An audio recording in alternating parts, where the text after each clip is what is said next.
Plucknett. I've been talking a lot lately about something called whole foods, so I thought today I would speak to you a little bit about this topic.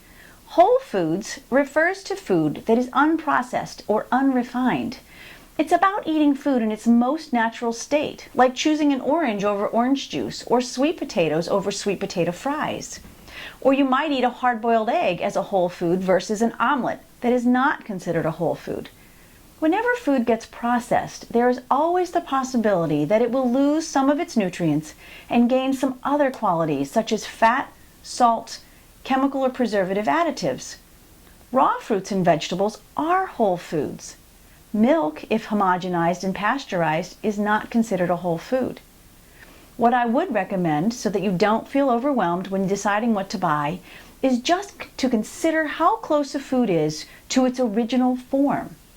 And then consider what has been done in the packaging and preparation of that food to get it to the state that you find it in.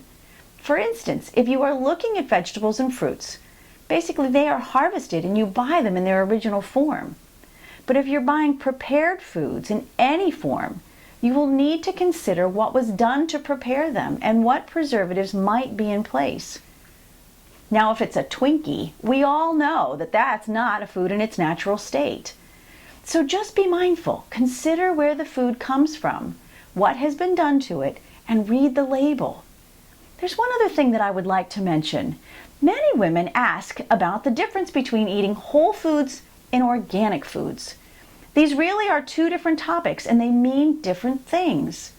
If food is organic, it means it's grown without the use of pesticides, fertilizers, genetically modified organisms, or ionizing radiation.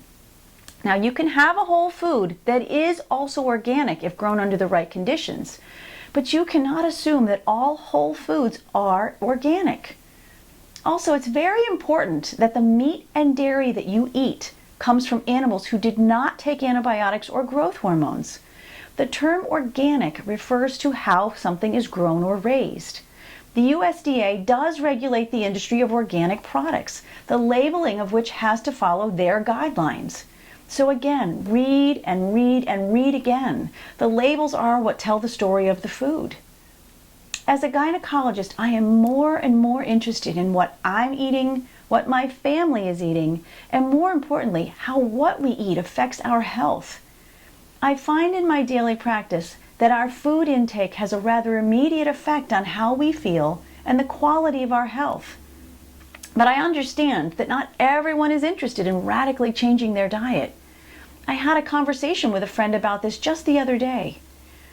What I am recommending is that we as women take more control of our health and well-being, recognizing what we can change and making small differences in how we treat our bodies, starting with the food that we eat. I'm here to support you, guide you, and bring you information. The rest is up to you. Remember, be well and eat well, and thanks for listening.